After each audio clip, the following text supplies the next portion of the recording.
Our first sponsor for tonight is Fabric by Gerber Life. Hey, look, we've all lost friends. You know, that's not just part of getting older, but you know, we're part of a generation that saw a lot of combat, and we know how hard it is on the families when they're left behind. So, you know, life insurance, term life insurance, those are things that everybody should be thinking about. Fabric by Gerber Life is term life insurance you can get done right from your couch, all online and on your schedule. You could be covered in under 10 minutes with no health exam required. If you've got kids, and especially if you're young and healthy, the time to lock in low rates is now. Even if you have life insurance through your employer, it may not offer enough protection for your family, and it may not follow you if you leave your job. And frankly, it's never enough. I mean, don't tell, you know, your partner how much you have. Or your kid. Or your kid, yeah. There will be a change in regime. Fabric has flexible, high-quality policies that fit your family and your budget, like $1 million in coverage for less than $1 a day. Fabric has partnered with Gerber Life, trusted by millions of families like yours for over 50 years. There's no risk. There's a 30-day money-back guarantee, and you can cancel at any time. They have over 1,900 five-star reviews on Trustpilot with a rating of excellent. Fabric was designed for busy parents like you, and it's more than life insurance. Free digital wills, access to investment accounts to invest in your kids' future, and more. And manage it all right from your phone. Join the thousands of parents who trust Fabric to help protect their family. Apply today in just minutes and meet fabric.com/teamhouse. That's Meet Fabric, MEET for all you carnivores out there. Meetfabric.com/teamhouse. Policies issued by Western Southern Life Assurance Company, not available in certain states, and prices subject to underwriting and health questions. Special operations, covert ops, espionage, the Team House, with your hosts, Jack Murphy and David Park. Hey everyone, welcome to episode 324 of the Team House. I'm Jack Murphy. I'm here with our guest tonight, Lance Strong, who served in the 82nd Airborne with RSTA Squadron. We'll get into it, but recon squadron, but they ended up with a very direct action mission, as we'll get into. He was, seriously injured in Baghdad in a pretty horrific accident we'll talk about. Med boarded out of the Army and have done all kinds of interesting things, varied things in the interim since he got out of the military. So, Lance, thank you for joining us tonight. Hey, you're welcome. Thanks for having me. I definitely feel privileged and honored, not having served in special operations or done anything too special. And I probably hold the record for all of your guests of having the shortest, most condensed military career in your podcast history, I'm sure. This is what I offer to you and those like you, is that at least you're not a dirty, nasty leg. I don't know if absolutely. I don't know if I could tolerate that. But seriously though, this isn't just a special ops podcast. I don't want people to think that. We try to include people all across the military, across the intelligence community, including some law enforcement and things like that. For sure. Awesome. All right. Well, I'll fit right in then. So tell us a little bit about growing up. You came out of a small town, right? Yeah. San Luis Obispo, which is the central coast of California. So most people have heard of Santa Barbara.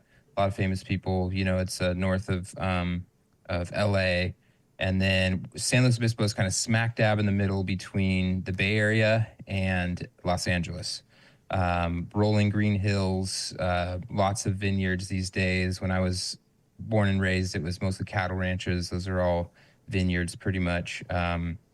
Small town, it's getting bigger and bigger every time we go back and visit.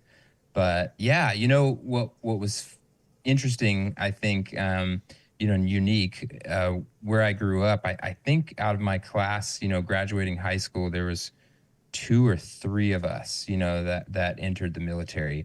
And it was 2005 when I signed up. What was the size of your graduating class in high school? probably 400-ish, Oh, okay. So a small town, but yeah. that's a pretty Well, big it's graduating class. really the only high school in the entire town, right? Okay. So that's it. I think there's one other private high school that was much smaller, but yeah, so big class, I suppose. Maybe it was only 300. I honestly don't remember, but yeah, only high school in town. So Tigers, yeah, it was good. So my And dad went there too. So it was funny is I go, the same high school my dad went to. He was born and raised, same town. And we had one auto shop teacher and maybe like an English or math teacher, right? That was the same. Like they started when my dad, oh, and right. then the year after having me, they all retired. They could not handle two of us. So yeah, that was good. So three people from your graduating class end up in the military, and one of them joins the Army with you, right? Yeah. So one of my best friends that we we grew up. I probably knew him since the first grade. Awesome friends, and we kind of were on our own path going to join. And obviously, I mean, just like any other veteran in our generation, 9/11, had a huge part of that. I think my buddy, he was always going to go. I mean, like, I don't know when it was for him, but I think Black Hawk Down, the movie, he was going to be a Ranger from the day he was, born, kind of thing. And for me, I probably didn't get serious about it until 9/11. I would have been like 8th grade, 14 or so. Really, really had an impact like it did all of us. And really, I always looked up to veterans. I know a lot of young people never really saw it, but I mean, whether it was movies or real stories or, I had all the books, everything growing up. And I always wanted to say thank you, especially to like the Vietnam era. I knew a lot of Vietnam veterans who were kind of my heroes, and just the crap that they went through and everything they dealt with.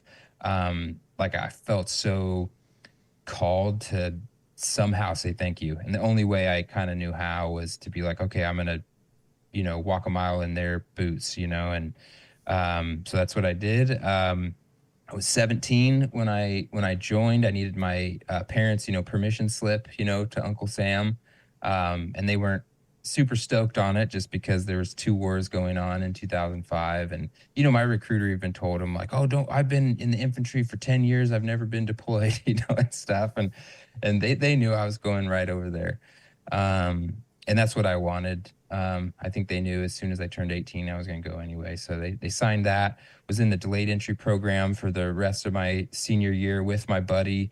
So I think we even got promoted once, or something like that in that delayed entry program. I don't know. Yeah, you like take remember. A PT test and, something like that.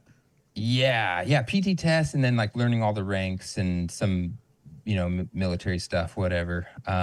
So yeah, and for me, I never looked at any other branch. There was no way I was going to go in the Navy. I don't like water. Don't really like boats. The last cool ship to me was a pirate ship, and there's none of those in the Navy, so I wasn't going to join the Navy. And the Marines, I mean, the Army for Airborne Infantry was giving out $20,000 signing bonuses too in 2005.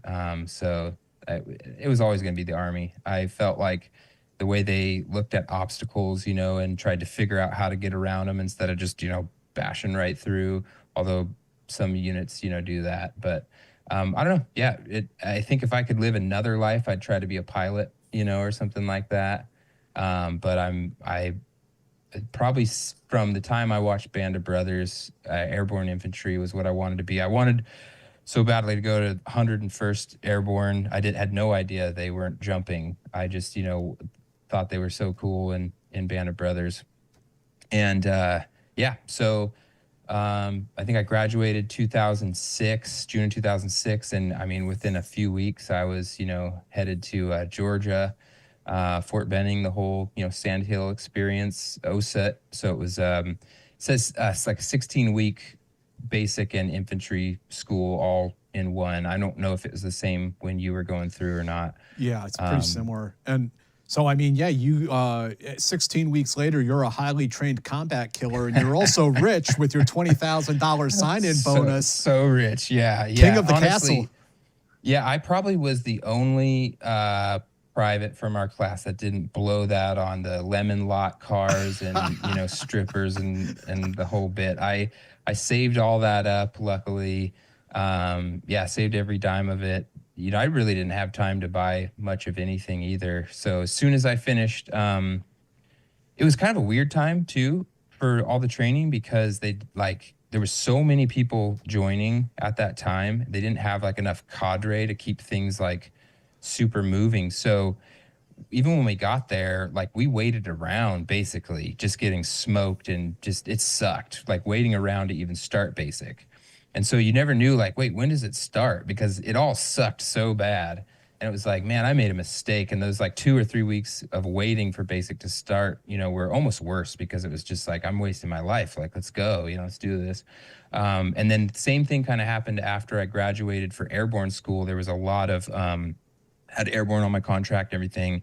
There was just like a backlog, right? So we're like waiting for the school to accept us and just doing stupid stuff, right? Details and running a lot and all that. Got to go home for Thanksgiving. Yeah. And then finally started.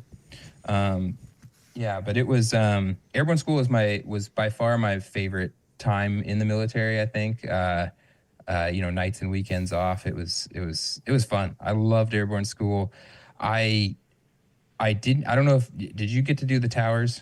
No. Okay, so I lucked out too because the whole time I was like, I want to do the towers, but then you're like there and you're like, I don't want to do the towers. So that doesn't look fun at all. And like the guy before us, like our chalk or whatever, he flew into the tower and got stuck. And it was just like, yes. So they call it off, right? When that happens, they call it off. It takes forever to get him down, all that. And it was great because I heard the towers were even worse than the actual jumps. I don't know if that's true because I never did the tower, but. Yeah, it's a little iffy, right? I don't know what it is. Like heights hit you differently psychologically. Like jumping out of that, like you for sure did. What was it? A 34-foot tower? Oh yeah, 36, right? Something like that. It's like at the scientific height of being afraid of heights. Yeah. So it's high enough, to make people not want to jump out. Yeah, for sure. And then when you jump, at 1,500 feet or whatever it is, I mean. That's still low enough. You can see like little pine trees down there, and you're like, well, I don't know if I want to go and do this. But then years later, when I did the free fall course, it's like you get that high up at like 12,000 feet. The Earth just looks like a painting. Like your brain doesn't really register. No. Yeah, for sure. All those are different experiences. Yeah. So I loved airborne school. I'll just share one jump story, right? Because I have to. I'm on a podcast, right? So my fourth jump, everything had gone pretty well. Actually, I got a concussion on the first jump, hit the back of my head. Mm-hmm. And I was like throwing up all night and like passing out and stuff. But if you go to sick call, like you're done, you wash out or whatever. So I'm like, no way, I'm gonna do that. They always make you run, right? So if you break anything, a foot or a leg or something like that, there's no way they'll weed you out because they'll know. You'll be limping, and fall out of the runs. But so the fourth jump, as I'm going out the door, like I'm handing my line to the jump master. He's like goes like, whoa, whoa, whoa, as I'm like jumping, and it made me hesitate, right? And I think he was talking to the person behind me who was like rushing me or something. But that whoa, whoa, whoa made me hesitate. So I didn't get a good jump out of the aircraft, and I bounced down the side of the fuselage, like bounced off the fuselage, got sucked underneath. My chute ends up opening, and I'm twisted, like completely twisted up. And the guy from the other side jumping out lands on my chute, and then he like runs across my chute, and I just hear him go like and like scream and fall, and his chute opens again, and I'm like trying to get out, doing the bicycle kick thing, to get everything straightened out. And as soon as it does, you got the rucksack and your weapon and everything, right? As soon as it does, like I have almost no time to get this off of me, right? And I pull the quick release, and as soon as I got my weapon like off, like I just hit the ground so hard. And there was a black hat there, and he was like, you know, screaming out of the bullhorn, and he's like, "My God, Private, you're gonna die," you know, all this stuff. And then I like look up and I see a dude coming in real hot right to the black hat's truck. And I like, you know, I'm like, "Hey, hey, hey," and he turns around, he's like, "What's going on?" And the guy just puts a taco-sized dent in the side of his, you know, F-150 or whatever. Boom. And he's like, you know, "God, you guys are gonna kill me today," you know, and he's, you know, all mad and everything. So I was actually pretty nervous for the 5th jump because, you know, 2 of them have already hurt really bad. And I was like, maybe this wasn't a great idea. One of the reasons too is like, I loved flying, loved taking off. I loved flying around, but I hated the landing part. So I thought, well, if I jump out of the plane before the landing part, like, hey, I'll skip my least favorite part. Well, again, I loved jumping out. I loved floating down. I hated the landing part. That part sucked. But that 5th jump just went perfect. It was like textbook. Like I didn't even feel it. It was amazing. So graduated. My grandpa, Papa Strong, came out with my mom. He got to pin my wings on me. That was a pretty proud moment for me, especially because that was my, you know, my goal. And as I mentioned to you before, probably towards the end of the school, they took a lot of us infantry guys in from Sand Hill, and you know, if you didn't have a RIP on your contract, they asked if you know, wanted to go to RIP, Ranger Indoctrination Program. I think it's called RASP now.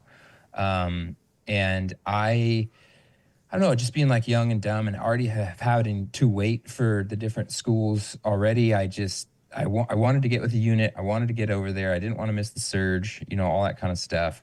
Because that's what they were kind of talking about, was this huge, you know, mobilization. And yeah, like I said, I wanted to go 101st. So when I got my orders, you know, it said 82nd on it. And I remember just being like, oh man, like I missed, I'm going to the rival, you know? And I remember one of the cadre like took me aside and he's like, you know, you're an idiot, man. You're super lucky. Like this is you know, this is the most prestigious, you know, airborne unit there is. You know, don't worry about that Band of Brothers crap. They don't even jump anymore. You know, they're dopes on a rope now, you know, rappelling out of helicopters. So you're lucky. And I was like the only guy that I knew of in any of the chalks around me that was going to Fort Bragg. So I think I went straight from airborne school home to do Christmas. So I had a couple days, did Christmas with my family, and then got on a plane and then got to go to the famous Fort Bragg, which is Fort Liberty now. If you sleep hot at night, you know just how disruptive it can be. Whether you're having trouble falling asleep, you're waking up sweating in the middle of the night, or all of the above. That's where Ghost Bed can help. As the makers of the coolest beds in the world, Ghost Bed is your go-to for cooling mattresses, cooling pillows, and even cooling bedding. From their signature Ghost Ice fabric to patented technology that adjusts with your body temperature, every Ghost Bed mattress is designed with cooling in mind. So whether you want a plusher mattress that cushions your shoulders and hips, or a firmer option with exceptional support, your Ghost Bed will keep you cool and comfortable all night long. When you purchase a Ghost Bed mattress, your comfort is guaranteed.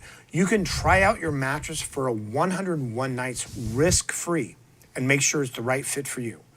Plus, they offer free shipping and most items ship within 24 hours.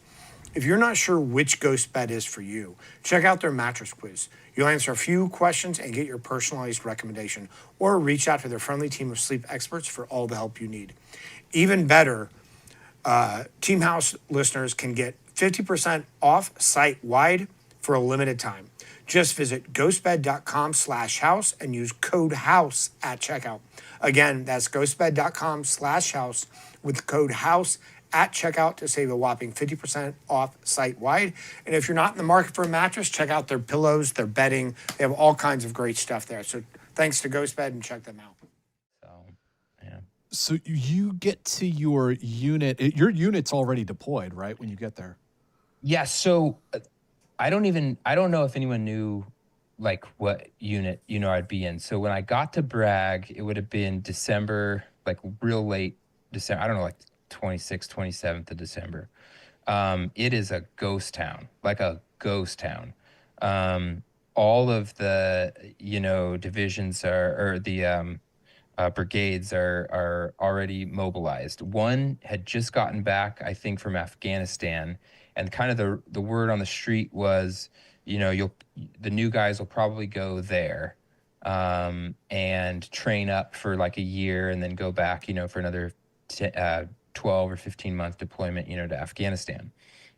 So I remember calling my parents and be like, "Hey, don't worry, I'm not going to deploy for like a year. I'm pretty bummed, whatever." And then within like a couple days, it was like, actually, you're assigned to the first of the 325.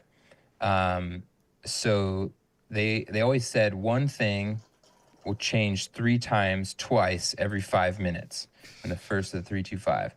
So I get to them, and it's just their rear D. There's hardly anybody there.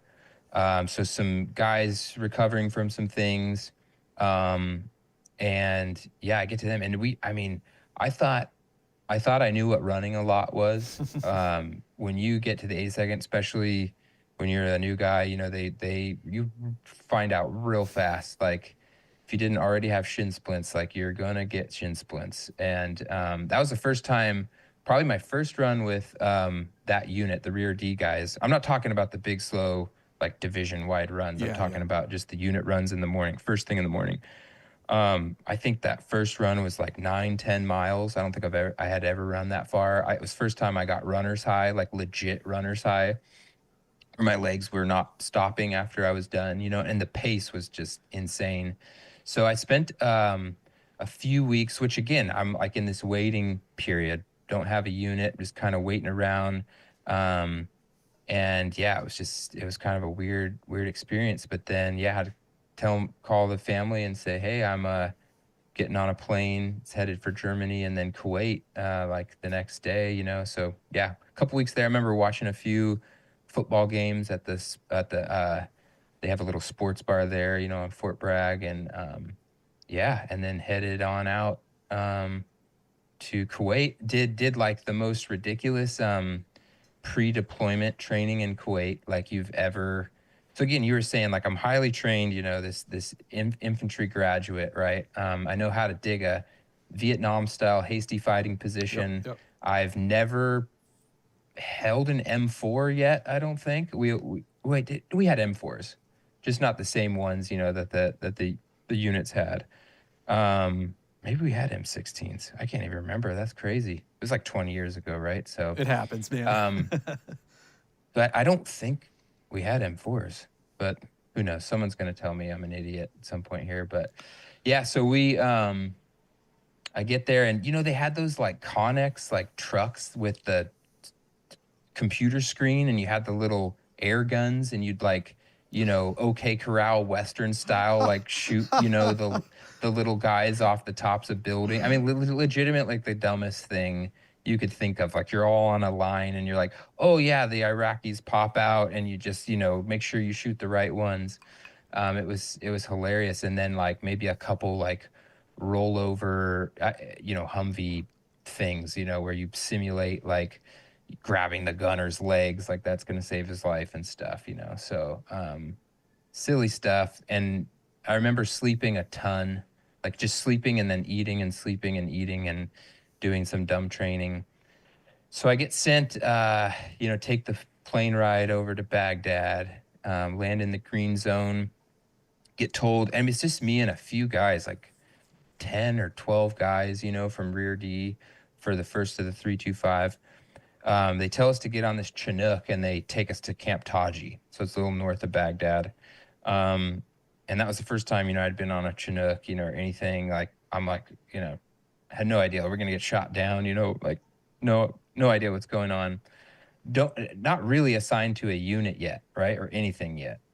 And so then we land at Camp Taji, and I get into like a big truck, like an LMTV, that takes us to this little, like hut thing they built, with like plywood. The plywood's still bare and everything. And we go in there, and all right, so-and-so and so-and-so, you're in Alpha Company, go with this guy. You guys are in Bravo Company, go with that guy. And nobody calls my name. I'm sitting there like alone, and I'm like, am I even supposed to be in Iraq right now? Like, am I even qualified to be in Iraq? Like, I'm not even on a list, right? Like, what's going on? And then somebody walks out and he asked me, like, do you know anybody in the military? And I said, yeah, my best friend from San Luis Obispo, we went to boot camp together, all this. He's like, no, you idiot. Because do you know anybody like high up in the military? Any family or anything? I'm like, no. My grandpa was in World War II. And he's just like, you're an idiot. He goes, well, don't expect a warm welcome, but you're going to Charlie Troop, 1st Squadron, 73rd Cav. Like, I'm not Cav. And he's like, no, you're going to all the Charlie troops in the squadrons are airborne infantry. It's purely infantry, unit, a troop, so this is the only infantry troop in these Cav units. And these units are attached to each brigade. And they're the RSTA squadrons. So they're the reconnaissance, surveillance, target acquisition. And he was like, most of these guys, have all the, they got the Ranger tab. They're RSLIC. They've done all the schools and stuff. Like, I don't know why you're going to these guys, but like, good luck and don't expect a warm welcome, right?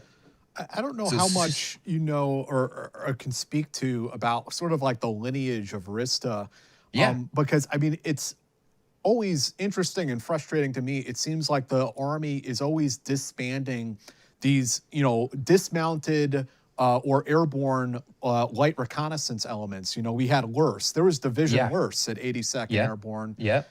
That the worst teams kind of go away, and then it seems like the Rista guys were the kind of replacements that got stood up. Yeah, and it's interesting you said that. I'm glad that you reminded me. Before this podcast, I kind of wanted to like look up my old unit, and it just got disbanded like in June of 2024. They killed the unit. Yeah.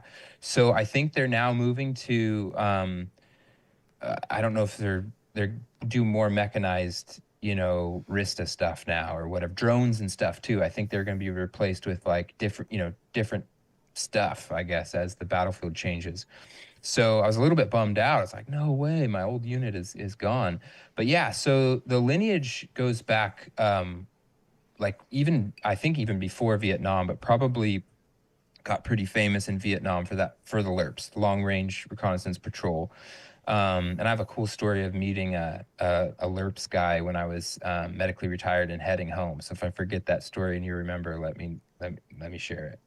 And he was in my same unit, but in a LRPs in 82nd Airborne LRPs guy in Vietnam. It was pretty cool. He was the sheriff of Amarillo. So if I don't remember Sheriff of Amarillo story, make sure you let me tell you that. So the RISTA units are basically, or were the brigade's recon teams, right? And so if you were thinking of it in like, conventional terms of, like if we were in World War, II or whatever, again, the RISTA would be out there doing the scouting, the recon, all that target acquisition. They would do some engagement, when necessary, some direct action, but really their mission was, to get in, get the lay of the land, get all the intel you possibly can, eyes on, again, target acquisition, piece of it there too. And then, that was all before the brigades, the airborne infantry would then come in and take care of that. So the way the RISTA squadrons were built up, I wish I had it pulled up here, but like the alpha troop would A troop would be Cav scouts, and they might be like mounted scouts, and then B troop is going to be Cav scouts, and they have a different mission, and then that Charlie troop is always more of the heavy hitter, fully infantry guys that are all reconned up, and again like RSLIC, Pathfinder. I think we even had some sapper guys, and I mean all the schools, a lot of our leadership had done and were incredible. And so going back to that story, so I get on another truck, I get taken to a part of Camp Taji where there's just like these warehouses. There's like maybe eight or more warehouses like in a row, 2 rows of them. and it's not fully like a compound inside of Camp Taji, but it is its own like area. And there was like kind of cat corner from us was a SEAL team. And I'm not sure like who our neighbors were or anything, but you know, just to kind of paint the picture of the people I'm coming to with a high and tight, just so we can figure this out. So these guys had just done 5 months in Iraq, mostly in Tikrit. They were one of the first units, or the first unit, to support CAG during the Torch missions. They had been flying around Chinooks, Blackhawks, doing, you know, direct action raids, taking out huge caches of you know, IEDs or whatever, doing like super high speed badass shit for 5 months. You know, they weren't wearing 82nd patches. They weren't wearing U.S. Army patches. They had the black patch under the shoulder. It said OCFI, Other Coalition Forces in Iraq. So they are, and they've all survived this 5 month, you know, high speed deployment. They go home for December, and right around Christmas, like the day that I, you know, basically get to Bragg, they were all told, "Hey, you're going back for another 5 month deployment. We need you back there." So not only are they kind of mad that they're back there, but they're also like, again, like total badasses that it's almost like when you're doing stuff like above your pay grade, you then have the mentality like we're really special and awesome, right? Like there's no way to not have that. But then a guy like me coming straight from building, you know, hasty fighting positions in the woods of Georgia with, you know, I'm a 5 jump chump. I have nothing but airborne school. And I'm useless to these guys pretty much, right? I'm just a body.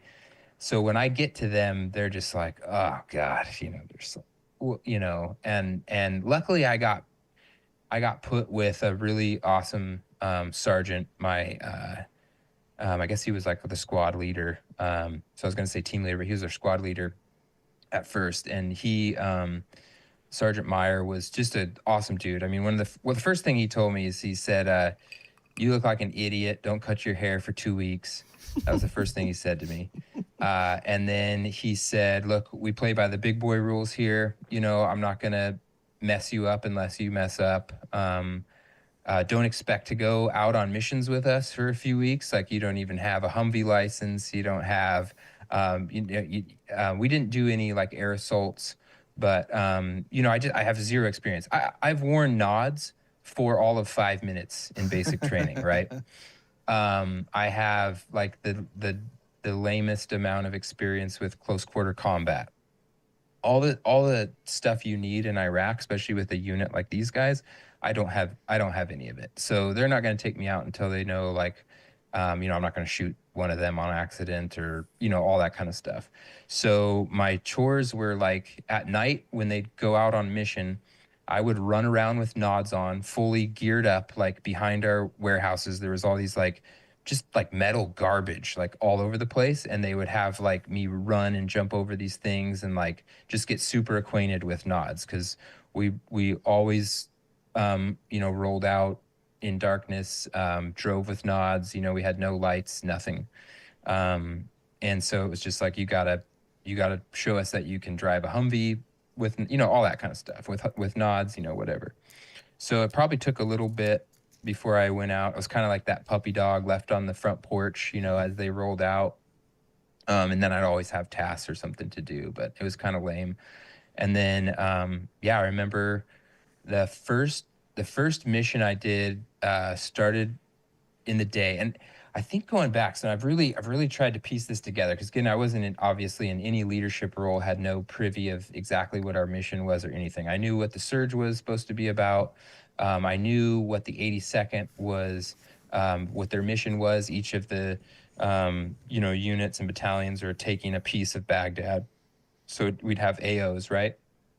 And we were assigned, my RSTA unit was assigned an AO. And we were going out and we were checking, we were getting to know our AO was the first thing, right? And then we were checking on sites that we could actually build like a COP. Everyone was going in, building up a COP, and we were going to occupy, Baghdad. I think our leadership, after doing all the cool stuff, that just a month earlier, was kind of like, yeah, F that. We're not doing that. We're gonna do cool stuff. And because really quickly, kind of, it was like, oh no, we're gonna stay at Camp Taji in these awesome, warehouses with bunk beds and porcelain and showers and stuff. But we're just gonna start hitting like all the insurgent stuff. I don't know where we got our intel from completely or whatnot, but we would build, target packages, and then we would go after high value targets. And again, I don't know what kind of level these high value targets were. I knew some of them were pretty big deals at the time in 2007. And I think we just proved that is what we were really good at. It'd be awesome to have some of my leadership on at some point to talk about what exactly happened. But we're doing time sensitive target raids. Short, we would do some presence patrols and some knock and talks and stuff in our AOs during the days, but then almost every night it was just hitting targets. And at first we would kind of switch it up. So first platoon would be the cordon, and they'd cordon off the area. Second platoon, we would hit the target houses. There might be like 2 or 3 target houses. And then we'd kind of switch that up, right? And we would be the cordon the next night or whatnot. And then as things developed, we kind of got more and more specific kind of in everyone's roles. And especially at the beginning, I mean, we were so successful. Like there were hardly any dry holes. We were just bagging and tagging dudes left and right every single night. We were waking them up in their sleep. We were using this new technology tracking cell phones. It was like Find Your Friends that we have now, but it was like the old school version where someone's sitting in the Humvee with like an arrow, and like, yeah, right there, hit that house, Yeah, and then as we, I guess, became successful in that or whatnot, or word got out, or I don't really know.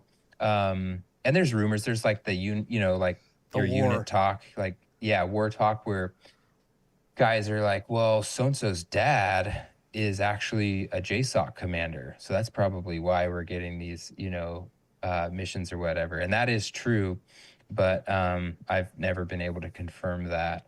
And then I think it was kind of, from the previous experience they had or whatnot. I don't know. But after we cleaned up our AO, which was super quick, I mean, we cleaned it up fast, and we got in some gnarly firefights early on. I don't know what number mission it was or what night or whatnot. I guess before a firefight was an EFP that rocked us real bad. So I'll talk about these hunter boxes we used, but we had these big, huge LMTV or deuce and a half trucks that up armored and everything, open tops. We draped some like sniper netting over the top. And we had some guns mounted on the side and I think on the top. And then we had Humvees, right? So the platoon that was hitting the target buildings would be in the hunter boxes, and then the cordon off would be the Humvees. And again, we would switch it up, but there was like a huge operation in all of Baghdad where they were like going through, and we were going to go like house to house, like everybody had their AO and they were going to clear their entire AO and stuff. So I remember doing this really long, like all day, maybe all night, and then into the next day kind of mission where you're just literally going house to house to house. And on our way back, so they saw us drive out of Camp Taji in these LMTVs with all, like we used to stand up in them. So it was like we packed these things out and they saw all of our heads back there and everything. Well, on our way back, we got hit right outside Camp Taji, like at where one of the guard towers was. We got hit with a huge EFP angled up, because they knew they were going to hit this LMTV with this big box, trying to get like mass casualties. And fortunately and unfortunately, we had a few take shrapnel, and one guy who ended up losing his hand. They couldn't save it. McCart was his name.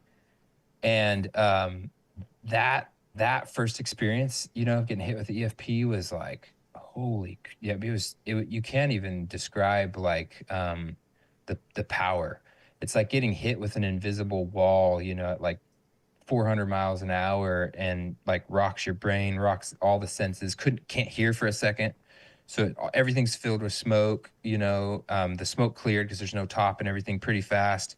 Like as your hearing's coming back, you're kind of trying to like, especially me just being a super green cherry, like what that I didn't even know an IED hit us. Then I just start hearing the screams, you know, of the couple people that had gotten hit, you know, noticing blood at different places. And then my squad leader, who I talked about, Sergeant Meyer, just basically took charge. I mean, there were like some pretty high-ranking dudes in that truck, and there was a Newsweek, like an embedded journalist. Oh, I'll man. never forget that too, on that same truck. And he, you know, everyone's kind of stunned, and my squad leader was like, you know, everybody off the truck, and got everybody moving, got them off the truck, and then we started kind of trying to see if we could go after anybody that might be in the vicinity, and there was really no one around. I ended up falling into one of those like shit creeks, you know, where like the sewage goes. So we're running through one of those, and I mean, I was like one step, two step, boom, face plant right into this crap. And so I'm covered head to toe in like poop and mud. Oh my God. And I'm trying to run through this like I don't know, like a field to get online with everybody. And I was like one of the last people, like huffing and puffing, and I had swallowed, my eyes are burning, like, you know, I'm having a really hard time. I remember getting back to our warehouse and showering and everything, and my squad leader was like, come with me. And he like takes me to the gym, which was across the street.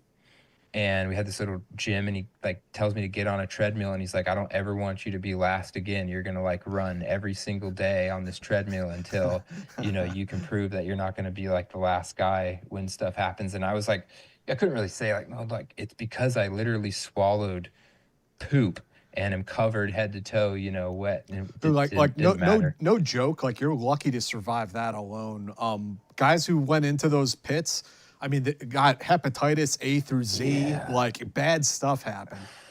I mean, maybe that's why I have Crohn's disease. There's a few other things that might have gave me that. But who knows? Fortunate that happened. That was kind of my first, you know, taste of actual real combat. You know, the missions I'd gone on, we're just kind of like, hey, when are things like, when do we get in a firefight? Like, when do we, you know, what happens, you know? And we were like doing things too, where there was like the guys would have these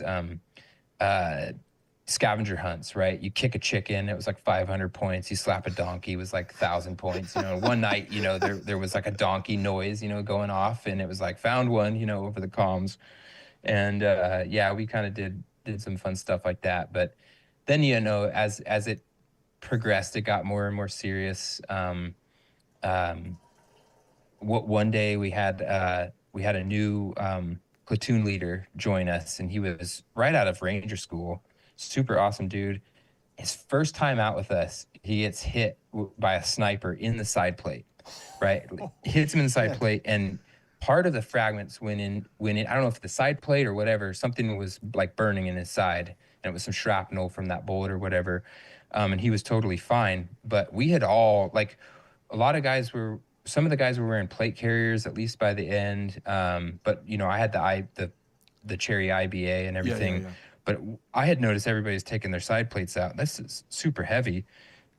And so my side plates were out, you know, and I was ditching things left and right whenever I could, because we were all usually moving pretty quick.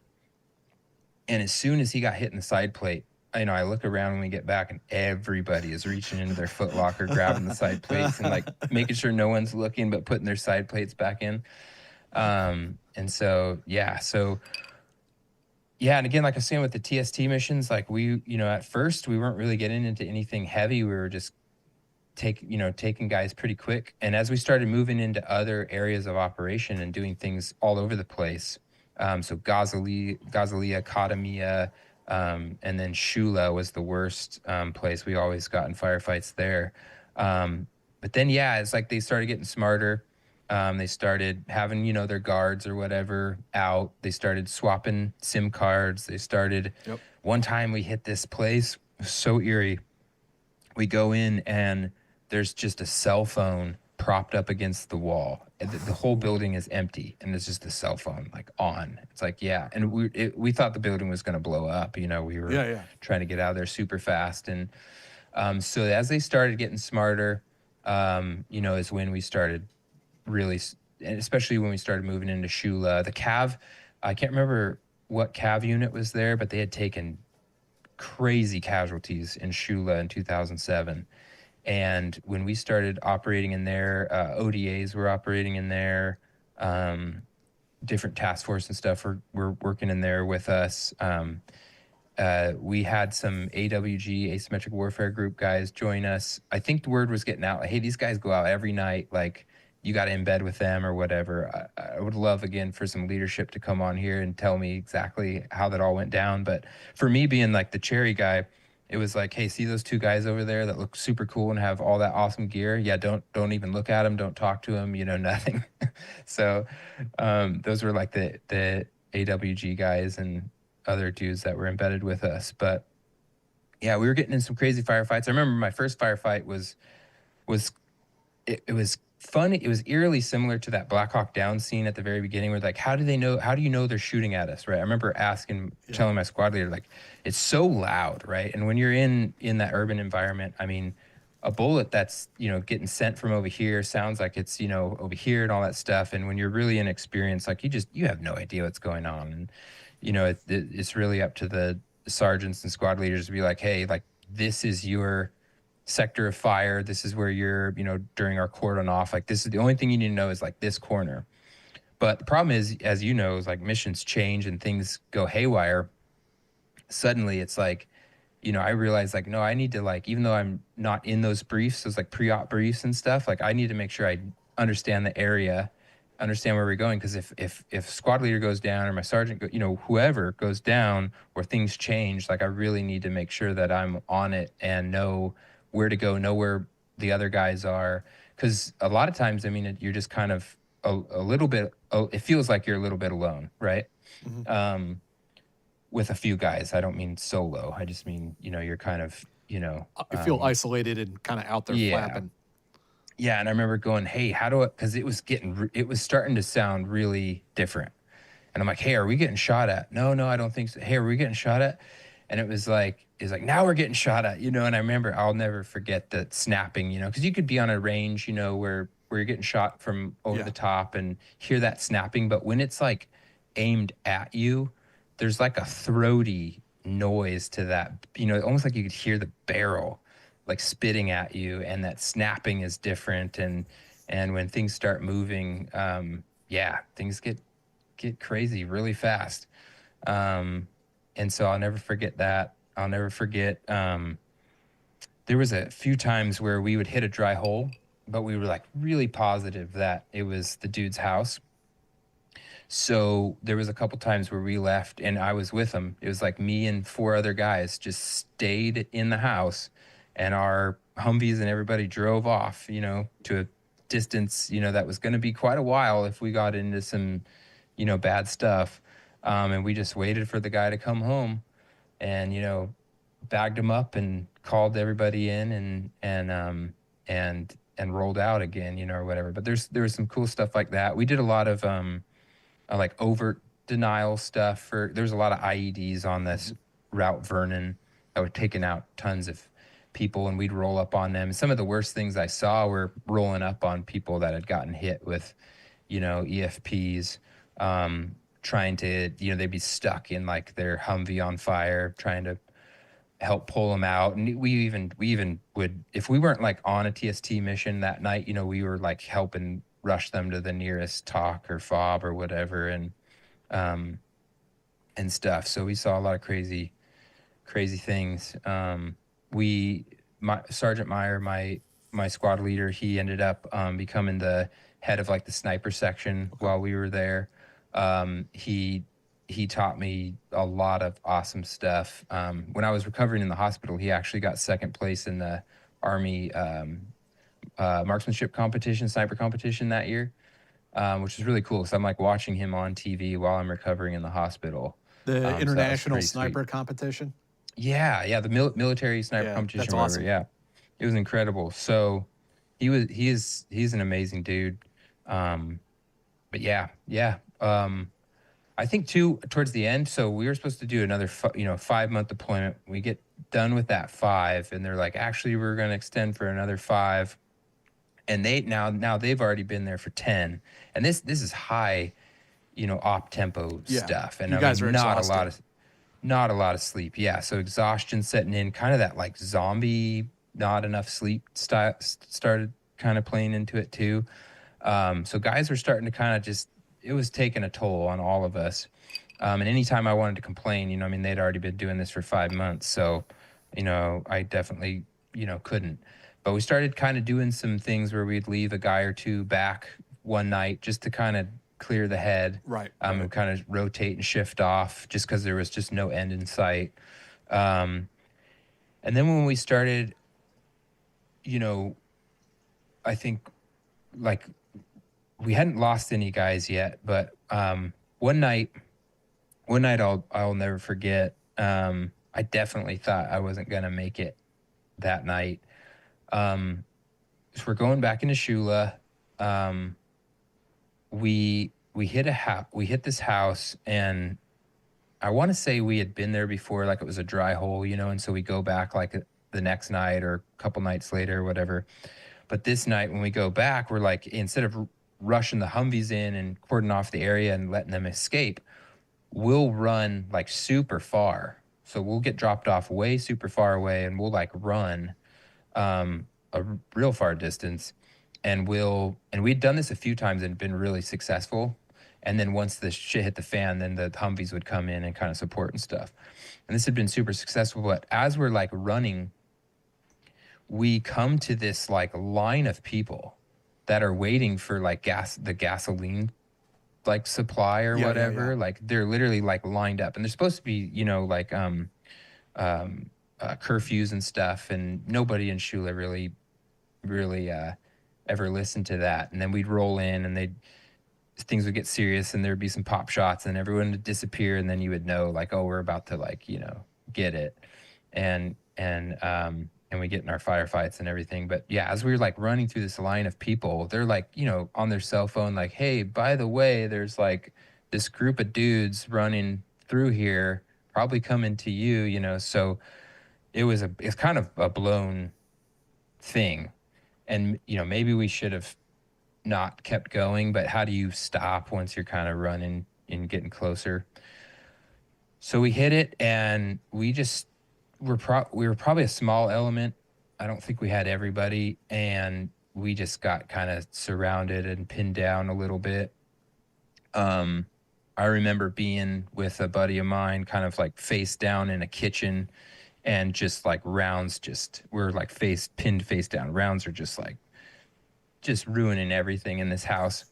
And I remember looking at him and being like, hey, like, how are we going to get out of here? And he like looked at me, grabbed me, and he's like, like, we're going to make it. Don't you worry, and everything. It was just one of those like crazy moments, And unfortunately, right around this time, one of our guys who was outside got hit in the head with a round, an AK round, and collapsed. And this Eddie Sandmeyer, interesting story. His sister is Bridget from Hugh Hefner's like third girlfriend. That's his sister.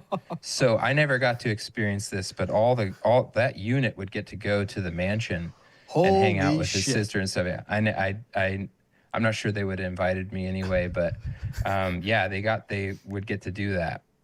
So and one of the other platoon leaders, his babysitter was Fergie. Yeah, I can't confirm that one, but definitely can confirm Sergeant Sandmeyer. But anyway, Sandmeyer ran out from his covered position to the middle of the road where Murphy had gotten hit, and he grabbed him and like pulls him back into a house, into safety. Starts doing first aid, called the medic, all that kind of stuff, and kind of we starting to piece together like, oh, somebody got hit, and I don't have comms like the squad leader and stuff have, but So it's starting to get serious. The trucks finally make it there. We always had Apaches and drones and all kinds of stuff, for us. So anytime we got like really in it, we would call in the Apaches, and we could always, make it out of there. Luckily, because we could just start messing stuff up big time. And so, yeah, so we got them out, and it started getting light, and we got to a clearing where they could get, bring in a medevac, and they put him on the medevac. And I remember going back to our warehouse and like seeing guys cleaning out his helmet, and there's like, bone fragments in his helmet and stuff. And like, everybody's just like really, really not doing well. And he ended up making it. So we got word that he had kind of pulled through, and he was going to make it. The bullet went through his frontal lobe, ricocheted in his the skull, came out the other backside. Oh, yeah, like wrapped around. Yeah, and I ended up getting to see him after I was wounded. I got to see him at a dinner at our platoon sergeant's house in the Fort Bragg area. A while later, obviously. But yeah, that was kind of our biggest, closest brush with losing someone at that point. And kind of from then on, and I don't even remember what like how far into the deployment that was, but it was pretty far. And, guys were just starting to talk about death and like having bad feelings and thinking, it was kind of the end, and it just was getting dark and weird, and everyone's getting strung out. Yeah, and I think all of us had really seen kind of enough in a way, we had a commander, our unit commander was, they called him T-1000, super ripped dude, good looking guy, blonde hair. So T-1000 from Terminator. And he was just always like, when's the next, TST target? Why aren't they sending us target? Like he was just always wanted us out there. And as awesome as he was, some of the guys were kind of being like, dude, we need to like scale back a little bit. Like it's just getting too much, and stuff. But yeah, I remember, getting my first guys. We got ambushed on the way back from a mission, and I was up in the turret that night. And I remember one of it was like 3rd Squad, their squad leader, Sergeant Gray. He at one point he was like, don't talk to me, Cherry, until you've killed someone or whatever, And I remember after that mission going back to his bunk and just being like, hey, Sergeant, so we can talk now, huh? And he's like, get out of here, mother effer, yelling at me. And I'm like, what the heck? So, for a while there, people were putting up like ace cards, on their bed and stuff. And then it just got so much that nobody cared at all. It was just like, we're just trying to survive. I even remember like one mission, I was up in a turret, started getting shot at, and I'm like shooting back. And it was like so constant and so often that like, I had no adrenaline. There was like no, I'm getting shot at and there's no bump, like no drug hit or anything. And I remember thinking like, oh, that's probably not good. Like that's like something's broken. Yeah, it's like after a while you transcend the danger reaction, right? And you like kind of like just letting it hang out there, not necessarily giving a fuck. Yeah, and there were some guys that like really didn't care if they died. I mean, they were doing dumb stuff like getting out of the Humvees and chasing dudes down like an alley and taking them out, when we'd get in contact and stuff. And they didn't care, at a certain point we just kind of stopped caring. And I never got quite there where I was like, yeah, I'm just gonna be fine dying. But you definitely thought it was gonna probably happen, it was either gonna be something. So yeah, I should probably go into kind of the final mission for me. So the final mission was September 10th, 2007. Just like all the other TST missions, you know, it was like, are we going to sleep tonight? Or are we going to go out on mission? You know, all the lights would go off and we'd start to get in our bunks and maybe we're going to get some sleep. And then like, you know, middle of the night, you know, boom, the lights would come on and, you know, TST, let's go. And grab all your stuff. And like always had like a task, like getting the trucks ready or something while they're getting like the op briefing, like all the leadership's like going through everything. Here are the targets. Here's where we're going to hit, you know, all that stuff. And my job was like making sure everything was ready to go outside. You know, everything's lined up and we're ready to go. At least it was, you know, a lot of the time. So, so it kind of you know, we start kind of hearing like, oh, this is like a huge one. Like everybody's going. We had some like our sister unit, which was Cav guys. They were going. I want to say we had like 9 Humvees and 3 of those hunter boxes, and each hunter box had 18 Americans in them. And so this is huge. Usually it was like 1 or 2 hunter boxes, you know, a few Humvees, maybe, you know, the most guys we'd probably ever gone after was probably like 4, probably before that. So 19 dudes having a meeting was massive. We knew that if that many dudes are all together, they were going to have a lot of people kind of looking out for them too. So we were pretty preparing for some heavy stuff. So we get to the area, which again was in Shula. And that night I'm with Sergeant Meyer again. We're in the no, I wasn't. He was in the okay. So I was in the hunter box, like I said. But that night, instead of hitting the target buildings, I was going to go with the sniper section, link up with them, hit the building, and go on top. You know, one of the highest, tallest buildings or whatever in the area, and we were overlooking kind of this this field or like kind of like a, I don't know, playground type area, you know, but you know, Iraq style. And there was probably 3 or 4 buildings gonna get hit. And before we were totally set up there, it was already like coming down. Like we got them all. Like we got them. Like we got them all.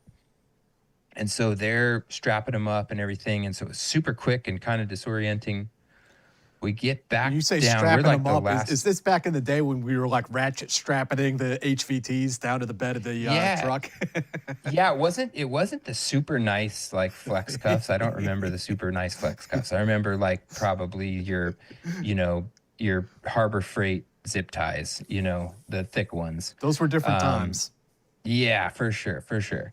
Yeah, I mean, like our Humvees were up armored to a sense, but you know, and like the turret's pretty exposed. Like you've got some glass on 3 sides, but you know, sniper netting on top. You know, just different times. So they're trying to figure out how do we get 19 guys like out of here. You know, like people are gonna be sitting on them in the Humvees, and people, you know, we can only fit a couple in each hunter box. So I think we had 3 of the 19 in our hunter box. We're starting to get loaded back on that, but we're also starting to get engaged. So there's a couple RPGs and a firefight starting to break out. So they're trying to like figure out, hey, how do we do we stay and kind of finish the fight like we usually do? We kind of leave on our own terms, or like we're kind of in this like weird transition, and we kind of needed to just get out of there. So they're like, everybody like load up and we're just going to shoot our way out of here. So we're all loading up. And I remember, so my squad leader, Sergeant Meyer, had taken over the sniper section. Sergeant Rivera had taken over our squad, and he was one of the last in the truck. And we had this big ladder. We had this rope down one side, so you can actually kind of like air assault, you know, off of this LMTV on one side. You can climb and jump off the front, or kind of slide down the ladder in the back. And I was like the last guy. So as soon as you'd get in, I was kind of the last guy in the very back, right by the rope that we'd slide down. And he's getting on the LMTV and slips. And like, I think he broke his jaw, like slips and hits his face, and there's blood, and he's like pretty messed up. And he's kind of a little bit, you know, out of it. And we're kind of getting him on that truck, and we're like, oh, goddamn, and trying to figure out what to do.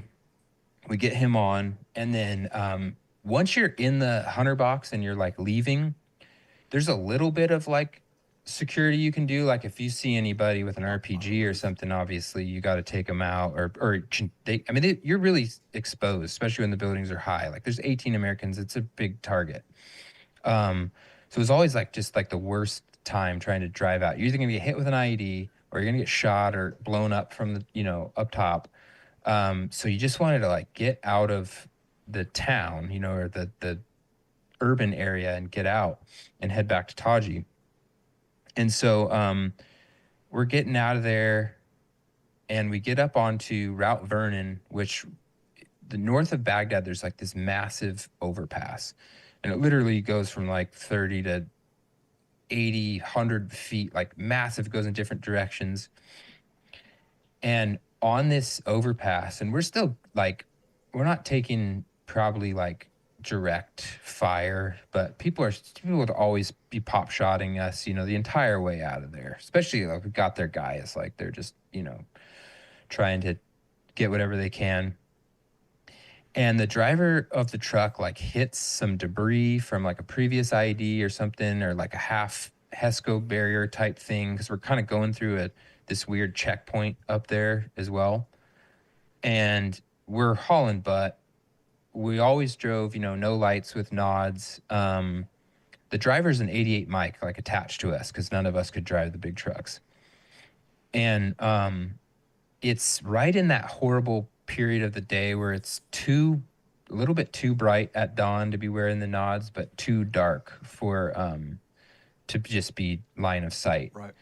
And for some reason or whatever, he loses control of the LMTV. We end up going through the guardrail. And I remember the whole thing kind of lifting up and going this way, and you're kind of having this in and out of body experience. Like, you're on this huge high overpass. The truck is losing control. You're trying to make sense of everything. And then as we're going, there was almost this moment where it was like, maybe we aren't going to go off. And then it was just like that splash mountain, where it's like, no, we're going for sure. And then I fully like blacked out. Like I remember as we're falling and like seeing the truck, and like all the guys like are now not side, they're like down, right? And as we're going down, I just remember everything just closed off. Man. And so when I wake up, I kind of like, like when they talk about hell, it being like dark and gnashing teeth and all that stuff, like it literally was pitch dark. I'm crushed under this truck and all these bodies. And there's screaming and like metallic noises and stuff. And I remember like just thinking like, holy shit, like I died and this is hell. Like that's so messed up, And then I was like, well, it's not hot. And the Bible said it was supposed to be hot, right? So it's not, maybe this isn't hell. And then the next thing was like, oh my God, I can't breathe. Like I was so crushed, I couldn't even breathe out, let alone take like a breath in. And then I started to panic, and then I started hearing just all the screams and yells, and you go into like a very weird, I don't know, pre-death space or something, like where just like, it was just unlike anything I'd ever experienced. And right when this is it, like this is the last moment, I feel this tugging on my foot, I think it was my left like foot boot, and it's like tugging, and I start just wiggling my foot as much as possible to kind of be like, I'm alive, like get me out of here. And so then I remember some of the weight kind of being rolled off me, and someone who I haven't talked about yet was my best friend, the only dude who was even close to looking my age. I literally looked 12. And like, in basic training, when they check your facial hair, and stuff, like I remember not shaving and being put into the like, you shaved, good job line, and everyone else getting in trouble. And I'm like, I haven't shaved for a couple of days, but if they find out, but anyway, so my best buddy, Richard Brendel, what I didn't know at the time, but he had actually grabbed me and the pole that the rope was attached to and rode us like into the ground that way. And then when I lost consciousness and was crushed, one of the detainees was like on me, and he was like a huge dude, and a couple other dead bodies. And he was able to Now, mind you, this dude has like 5 ribs snapped off from the spine, like back there. He has like a ruptured spleen, I think. He lost some organs, I know that. A collapsed lung, broken nose, broken arm, broken wrist. And he's able to somehow save my life. Like he pulls me out. He pulls me out from the back of the IBA where that handle is. He pulls me out from the wreckage. And now I have 4 shattered vertebrae, like shattered vertebrae, some spinal cord damage. Some of the bone fragments were kind of pressed up to the spine. I think a collapsed lung, at least big time lung contusions. Sternum was crushed. I had like fluid around my heart. So there was like trauma to like the whole chest cavity. And then I broke a bunch of bones in my face. This ear was taken off, like completely like scooped out and hanging on by like a flap of skin, like scooped out deep. And then there were 70 staples. So my entire skull was kind of like filleted open and falling off. And so when he's like dragging me out and like sitting me up with all these shattered vertebrae and everything, I mean, like I was in like the most pain I've ever describe, but also this weird, like, shouldn't this hurt even more? Out of This is body really experience. weird. Yeah, it's super out of body experience. And I also am like blind. And I don't know if it was from the blood or from the impact, like the head trauma or whatever, but I'm blind. Like I could see like light a little bit on the outer rims, but like super dark in the center. And I could barely breathe. I'm just like, just trying to like stay alive. And then I think Richard passes out behind me. And now our entire element's up on this overpass, and it is a long way to get down and around. We're in a trash field, like this trash field. And Lance, about how now, in retrospect, about how far did you guys fall? So if you read the official report, which is total bullshit, I think they say 30 to 50 feet. My buddy who pulled me out of the wreckage, he ended up reclassing and went back to the same area like several years later. He says it was like 75 to 80 feet. Mm-hmm. I'll settle on 50 feet. It doesn't really matter to me how tall it was. It was really freaking high. I remember on some missions, like being up there and like peeing off of this overpass and thinking to myself, like, this would really suck to fall off. Like, this is gnarly, I even have some pictures I sent D of that overpass. I'd like clicked a picture of it randomly, and it turned out to be the exact overpass, that we go off of. So this is super high. Unfortunately, seven of my guys die. I think 3 like pretty instantly, and then the rest either died on the birds back to the hospital to the Baghdad, like green zone, big hospital there. And then the rest of us, we're pretty messed up. And I remember finally our element getting down to us. So after he pulls me out, I pass out again. And when I wake up the next time, it's my lieutenant who is in the passenger seat, and he's trying to wrap my head. He's like pulling my ear up at my head, and he's trying to wrap my head. And as soon as he lets go, he had like shattered like everything, like his arm. So he's only trying to do it like one arm. And as soon as he goes, I got to go help the other guys, and he takes off. And when he lets go, like I just feel my head and ear just kind of fall back down again. And so then I pass out again. And when I wake up again, it's the other platoon's platoon leader. And I remember thinking, like, what the heck's up with all these lieutenants like coming and waking me up, And so he starts saying, hey, we're going to move everybody out from under this overpass and get you guys staged up for the bird. We've got birds coming in by 2s, like as many as we possibly could find. So the medevacs come in, and I was probably on one of the last birds, I think, if not the last bird. And to my left was Hardigree, and he was not doing well. Like he was not doing well at all. So I kind of knew he probably wasn't going to make it. I didn't know if I was going to make it either, but I didn't know like who. I didn't know for maybe several days because of the surgeries and stuff and all that. I remember getting flown to Balad after all my surgeries in Baghdad. And I told you earlier, there was a plastic surgeon visiting the Baghdad hospital who went to work, and he reattached my right ear, put 70 staples on my head.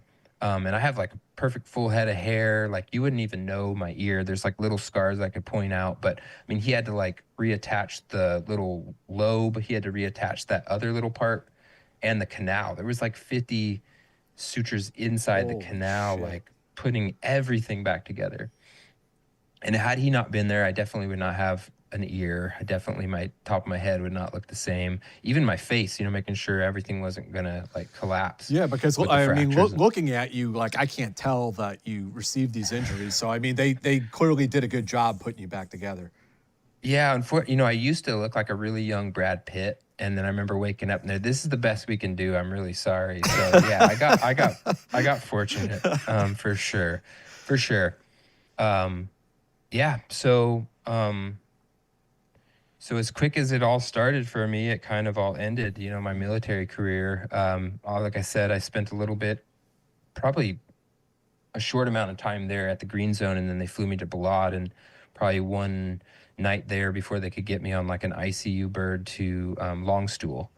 Spent a while in Longstool, probably a few weeks, and I was in and out of like probably like a morphine-induced coma type thing, you know, just like I don't remember a ton. I do remember some guy from like the Wounded Warrior Project, I think had like just started with the backpacks, right? Like out of a garage. I remember getting one of those backpacks, and that was like the only clothes I had was like a pair of jeans, a t-shirt, and then like some crap in this backpack.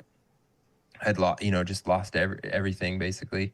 So yeah, but I remember in Balad, I remember seeing Simpson, and he came over to my bed, and he was pretty messed up. Like he had some crazy scars and staples and stuff too, and him coming up to me, and I remember asking like, or maybe he asked me, he's like, "Hey, do you want to know who made it?" And I was like, I can't take it yet. Like I can't handle knowing who didn't make it and who did. I knew my best buddy made it, Richard Brendel. I knew he was alive, but I didn't know. And then I remember telling him, you know, I don't know how much long later, right? I remember saying like, okay, I'm ready. And like each one was just a dagger, you know, as he's going through it. Sergeant Patterson and Rivera and Hardegree and Weeks was another really good buddy of mine, Ari Weeks. And he's going through Mora, you know, and he's just going through all 7 of the guys. And, well, yeah, took everything in me just to kind of, I don't know, that was the worst crap you could go through, honestly. Yeah, and then, like I said, flew to Longstool. And what was so hard too about all this was like I get placed in this unit, I have this crazy 9-month experience, ends with this, you know, crazy traumatic thing. And when I fly to Germany, when I leave Germany after like a week or so or whatever it was, and I take an ICU bird to Walter Reed for one night. And then they decided to take me to Eisenhower Army Medical Center at Fort Gordon. When they that was the last time I really got to see my guys. Right. So it was like I got put in there, and then it was like I got taken out, and even the wounded ones, like all the wounded ones, went to different places. You don't really get closure on that experience. No closure, and I missed all the funerals because it was a 10-month recovery. It was supposed to be like a year and a half. I did the whole, you know, walking with the like the gymnastic looking thing and the back brace and all that stuff. And yeah, I never got to go to the funerals. I never got to have any kind of closure, anything like that. And yeah, that's started my 10-month recovery in the hospital part. And that was really crappy 10 months for sure. Like I was thankful to be alive, obviously. The physical stuff was crazy, getting through all that. And I remember being like, hey, like I'm broken, now I can't do that job anymore. Like, just let me go home. I just remember thinking like, just let me go home. Don't let me. And I was actually really fortunate because after they kind of got me to a place, instead of just like sending me, they couldn't. I was convalescing. Like, I was still really bad, right? So I got to go to the very first active duty rehab unit, which was at the Uptown VA in Augusta, Georgia, right by the Masters. And I was one of like 20 guys in this unit. And every single day for I don't know how many months, like, I'm doing vision therapy, physical therapy, occupational therapy, recreational therapy, pool therapy, seeing a shrink, right? Seeing a guy. I remember sharing stories with this shrink dude, and his like dad was in the military, but he wasn't.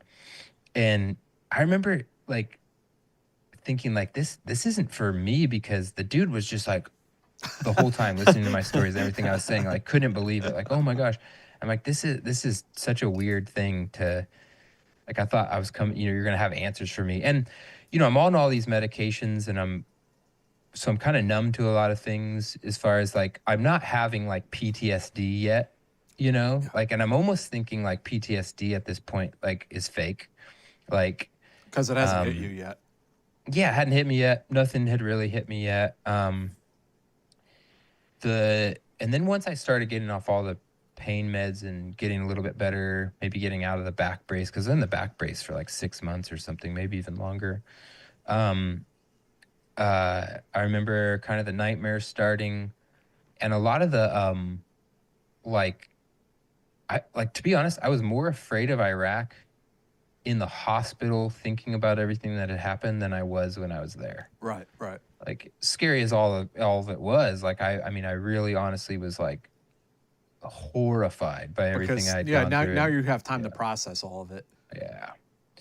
Yeah. So that really sucked. And then I'll tell one funny story from recovery. So, after 6 months of being in the I mean, you're literally in the hospital Monday through Friday. They'd have this formation where you'd be like, if you're in a wheelchair, you'd wheel into this like little cafeteria area, and they literally, like, it was a wounded warrior battalion, right? And they would like roll call, and they'd be like, okay, Lance has got vision therapy, make sure you don't miss any, or whatever, and they would like, and then you'd go off and everybody would do their therapies and everything.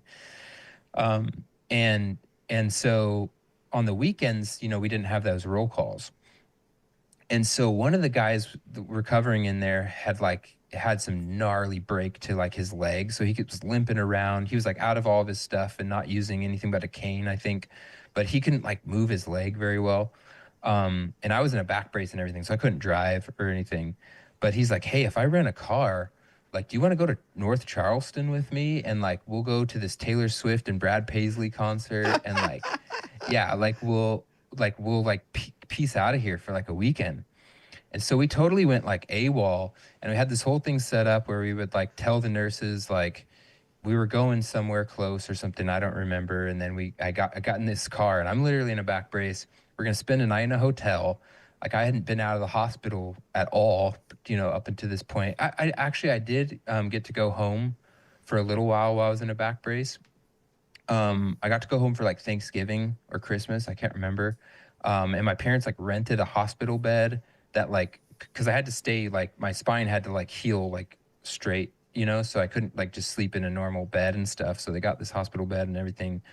But yeah, so anyway, we snuck out of there, and we went to a concert in North Charleston, and like went to the fort out on the island there, and yeah, totally snuck out of there for a while. And yeah. Is this also about the time to tell the Sheriff of Amarillo story? Okay, yeah, let's transition to that. Perfect. So I remember having to sit down, so we'll get to that. So I having to sit down with one of I think it was the back surgeon guy, who tragically, I tried to look him up because I love this guy, Dr. Burke. He was I don't know what rank he was, but he was an officer, and he was the back surgeon there, the main back surgeon. And he ended up when I tried to look him up, I found his obituary. Oh. And he had gotten run over by a truck while he was cycling with a big group of cyclists. And a dude killed him there in Augusta, Georgia, and left behind a wife and like a newborn baby. And that killed me learning that. But anyway, he sat me down and he said, look, he goes, how badly do you want to stay in the Army? You know, and I was like, can I jump out of planes? And he's like, no. And he's like, if you really want to stay in and make a career out of it, like you could do, you know, you could do paperwork stuff and everything. I said, look, I gave the Army, it was super short, but I gave the Army everything I had, and I did what I wanted to do, right? I was Airborne Infantry, had a crazy deployment, did all the things, got wounded real bad. I said, no, I just want to go home. So he's like, okay, I'm going to medically retire you. So I got medically retired at 20 years old, turned 19 in Baghdad, turned 20 in the hospital, medically retired at 20. So I leave the military with a E4 retired ID card. So getting, you know, on base with a I still look 12 or 13. Getting on base with a retired card, you know, the gate guards are just like, what the, like, you know, still to this day they're like, how are you retired at E4?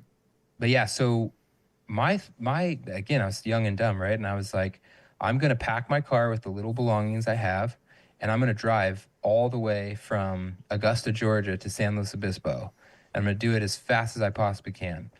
So I ended up doing that in 45 or 46 hours straight, with one stop in Amarillo, Texas.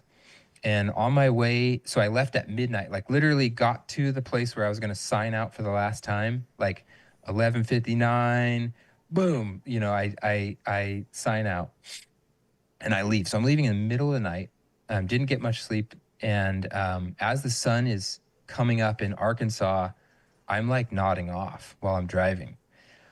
But I'm thinking to myself, like, man, I, you know how many times we were on like multi-day missions and I stayed up, you know, like, you know, I'm fine. Well, I fell asleep and went into the median at 70 some miles per hour and spun out several times and almost hit oncoming like semis at the last second, like it swerved me back this way. And it was like the only strip, if you've been in Arkansas on the highway, it's like mostly trees and boulders and stuff. It's like the one grass patch that I like luckily like survive. And even the tires were still on the rims, so I just kept driving. I'm passing people calling 911, you know, they're like, what? This dude's passing me, he just crashed. And I got a bunch of energy drinks at a gas station, and then finally make it to Amarillo, Texas, where I had a hotel and stuff. And I wanted to eat at the Big Texan. So I go to the Big Texan, I'm famished, and I'm like, I just survived another near-death experience, right? So I'm gonna get the most expensive thing on the menu. And it was like a $90 humongous filet mignon, like a 32-ounce filet mignon, like biggest thing ever. And the Big Texan had that 78-ounce steak or whatever, and if you ate all of it, you would get it for free, you know, and you get your name on the wall. It was like on all the, you know, food documentaries back in the day. So I'm there and I get the most basic that you get this, you know, boot of Coke and you get all these sides, and I'm just chowing down, and they have this band that comes around and they play music and they ask, you know, where are you coming from, all that kind of stuff. And I told them. So after I finish it, I'm like trying to wave down the waitress. I'm like, you know, hey, I really want to go get some sleep real quick because I got half of the drive left. And she goes, oh, it's been taken care of. And I went, that was the most expensive thing like on the menu. Like, who was it? Like, I want to thank them. She goes, no, he doesn't want to be thanked. Like, you know, just he took care of it. You're good. And I was like, listen, I have to know who did it. She's like, it's the guy right over there. So I go over to him and I say, sir, thank you so much for the meal. Like, this was so nice. Like, you know, why did you do it? You know? And he's like, well, I heard you talking to the band that you were wounded in Iraq and on your way home. I was in the 82nd Airborne in a LRPS unit in Vietnam. I was like, I'm 82nd in a RSTA unit, you know, in Iraq. So we got to talking, and he gives me his card, and he's the sheriff of Amarillo. And he said, if you ever need a job, son, here's my card. You could be a deputy in Amarillo. And I never been back to Amarillo, unfortunately. But yeah, so made it home, medically retired. The ripe age of 20 before I could legally buy a beer with all that. Yeah. And then, yeah, And the transition started. And they med boarded you at, I think you said that they gave Yeah. you 30% disability for all that Yeah. shit that you had going on, which is like what PX privileges. Yeah. So at the time, so being medically retired, I always had the base access, and any type of thing that you would get as a retired member, I still get, right? So I had all that, but my rating was 30%. So then the VA comes and they assume that 30%. Well, I had no idea that you could add more. And back in 2007, 2008, I mean, it was not like today. Like today, you know, like people are getting out, you know, that spent all their time on a boat and never saw combat, and they're leaving with 100%. So it's way different. And I just had no idea, you know, and I'm young, and I'm kind of like putting the military kind of like Behind closing you, that yeah. chapter, and hey, I'm gonna move on, and so 30%, I think mostly for like scars and like maybe headaches or something. Like, you know, my back generated like almost nothing. I didn't have any PTSD or anxiety, nothing on there, you know, at all. And it took a long time. It actually took me kind of almost hitting like rock bottom. So I remember I told you I saved that signing bonus, and the entire time I'm in Iraq, I'm like getting jump pay and hazardous duty pay, and I'm like investing everything. And before the crash, investments are doing pretty well, and I'm making, you know, a nice little goose egg. And I'm gonna go, or nest egg, I think I said goose egg. I'm gonna go buy, like, I'm in the hospital and I'm like, Mom, Dad, there's this awesome like F-150, like I can custom, you know, build this thing, and I'm gonna pay cash for it. And they're like, you idiot, like that's gonna be worth nothing in a few years, like, you know, save your money and like, you know, buy a house when you get back. And I'm like, houses are so expensive, especially in California, you know, and everything. Well, the crash happens while I'm in the hospital, and housing became a little more affordable. And so, I was able to get a house while I'm in the hospital. Oh, wow. So I had a house to come back to. My sister and parents had gone in on it as well. And so, so I got this house to go back to. Thanks to that signing bonus, I guess that helped. Oh, and the TSGLI. The TSGLI was the Traumatic Service Members Life Insurance Policy. So that helped too. So I had all these things going for me, and I'm kind of this like small town hero, right? Everybody knows me. Everybody's coming up to me when I go to the grocery store because they see me on the news and I was wounded, and, you know, some people thought I died, you know, and all this stuff. And so I'm getting all this fanfare and everything, but things are kind of getting worse and worse mentally, you know, and nightmares, not sleeping, all the stuff. And then I get to a place where, so my thought was I was going to go into law enforcement, go into SWAT or something. But I'm also developing this Crohn's disease that I don't know about, right? And I almost died. I didn't say this, but I almost died of MRSA after my wounds, landing in that trash field. Like, I was in the ICU for a while before my parents could even see me when I got back, trying to beat MRSA. So maybe from that and the antibiotics and everything, whatever, even combat stress, you know, can trigger Crohn's disease. This Crohn's disease trying to kill me, and I cannot go through another, you know, boot camp, you know, cop, whatever it's called, the cop boot camp, police boot camp. Okay. Police Academy. Yeah. There you go, Police Academy. So like it ends up like it's not going to work out, and I don't know what to do with my life. Like I thought I was going to be in the Army for a long time, you know. And so I think my grandma saw this article in a newspaper and said, hey, like she knew I was unemployed. I'm like super depressed, like have no direction. And she tells my wife like, hey, you should take Lance to this, you know, it was this VA all hands meeting type thing. Learn about benefits, job opportunities, all that kind of stuff, right? And my wife's like, hey, we should go to this. And I'm like, absolutely not. It's just going to be a bunch of Vietnam vets who are pissed off at the VA. I don't want anything to do with that, you know, yada, yada. So I end up going. She takes me there, and we're sitting in this auditorium at a junior college. And sure enough, it's a bunch of Vietnam vets who are pissed off, yelling at, you know, these VA guys. And I literally, my wife has grabbed my hand. She's like, I'm so sorry. You were right. and it's not even the VA, it's the California Department of Veteran Affairs, by the way. And so they're yelling at the wrong people. But my wife grabs my hand, she goes, we can leave. So I stand up, and at the time, Roger Brodigan, he was the secretary of the VA, or sorry, the CalVet, the California Department of VA. And he goes, hey, young man, he's speaking. And he's like, young man, please stay there. Please sit back down. I'm almost done. I came here for you. And I was like, oh, shoot.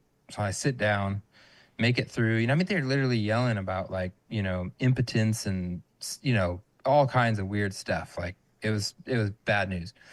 So when it finishes, he comes up to me, and the first thing he does is he hands me gift cards to In-N-Out when they had those, like, In-N-Out bucks. So I'm already going to listen to you now, right? And he's like, hey, there's this new program in California called Operation Welcome Home. I want you to go through it. I want you to meet this representative. We're going to get you all squared away. So he ends up, like, getting me this Army emergency relief thing to help me, like, pay the mortgage we were about to, you know, not pay. He helps me get a job as a contractor. So I end up working for SRI, The doing Stanford Research Institute? yeah, so the Stanford Research Really? Institute had this branch of contractors, CONUS and OCONUS, that would train and put on XETCs and exercises all over the country, getting units deployable. So, and it paid amazing. Like, I'd be gone for like 4 to 6 weeks, but the pay was incredible. And I'd go out and I'd help put on these huge exercises, or I'd go and I'd hide and I'd blow up, you know, Humvees with sim IEDs. It was amazing. So they get me plugged in doing that. And at the time, my GI Bill had been denied. The VA said, hey, you didn't complete your full term of service. You don't get your GI Bill. I just took that as gospel. Well, then he goes through the whole thing, and he's like, in the line of duty, combat wounded, Yeah. sends it off. I get my GI Bill. So during the school year, I start going to school using my GI Bill. During the summer, I'm contracting, you know, working as a civilian, getting our, you know, men and women deployable. One time I got to work with a RSTA unit, which was super cool, because they're like taking helicopters everywhere, and I'm loading them on birds, and I'm, you know, it was legit to kind of have that experience again. So one day I'm driving down the road, and I get a call from someone who sounds like Arnold Schwarzenegger, right? And he's the governor at the time. And I'm like, no, who is this? Come on, like, you know, and I pull over because, you know, back then you had to, like, hold the cell phone up and everything. And then his chief of staff guy comes on. He goes, hey, this is David. I'm with the governor. That was Governor Schwarzenegger. We'd love to invite you down to San Diego for you to give a speech, you know, about your experiences with Operation Welcome Home, and how it's helped you. I'm like, whoa, okay. So I end up doing this big old speech down in San Diego about how Operation Welcome Home helped me. I didn't realize I was the first freaking veteran through Operation Welcome Home. I thought it was this robust thing. It had just been set up by Arnold Schwarzenegger. I meet Governor Schwarzenegger. The first time I met him was in a live, or not a live, but they were interviewing for Nightline. And like, they just like push me into his like scene as he's walking down the aircraft carrier. And you know what? Yeah, I told you my story. I told you what happened, right? So he has to have been briefed. The first thing he says to me is he goes, Lance Juncker, he's a true American hero. He was crushed by a boulder in Iraq. And I'm just like, oh no. Like, my guys are going to kill me if they think I told him like a boulder crushed us, right? Like, this is not good. And so I'm freaking out, but luckily they overdubbed like that whole thing. And it was just like, Governor Schwarzenegger's legacy will be helping veterans, you know, whatever, like, while he's saying these outlandish things. But I end up, after I give my speech, he ends up basically asking me to be his like poster child for veterans, and takes me to DC several times, and I meet everyone. I mean, I got a coin from the president, spoke at the White House, the Pentagon, Wow. every caucuses. Like, you know, I'm like riding this wave of like, whoa, I'm this like poster child guy. You know, I have like the keys to the city of California. Was Veteran of the Year for one of the first Veteran of the Year for California. It's like all this good stuff's happening. And I remember I'm in one of these meetings, you know, talking about my experiences and stuff. And this guy was one of like a staffer for like some major, you know, some major congressman. I don't know who, I don't remember who, or it was a governor or something. And he comes up to me and he goes like, "Hey, what makes you different?" And I'm like, "What do you mean?" And he's like, "Well, you don't seem to be like struggling with anything. Like you're not dealing with like, like survivor's guilt or any of that stuff. Like what makes you different?" And I remember thinking like, I don't know. Like, I don't know.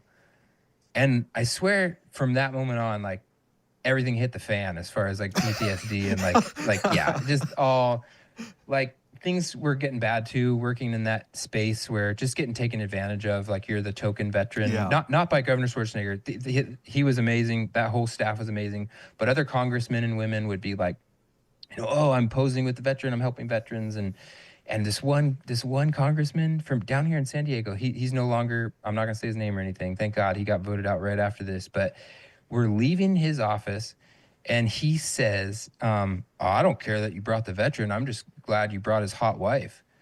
Wow. And I like turn around to I'm stunned, and the door shuts, and we're like off running late to the next meeting. We got to go to the next meeting. And as I'm walking back, I'm like, that couldn't have just happened. Yeah. And I remember going like, I almost just lost my poster boy status. Like I just about decked a congressman and I would have lost that poster boy status.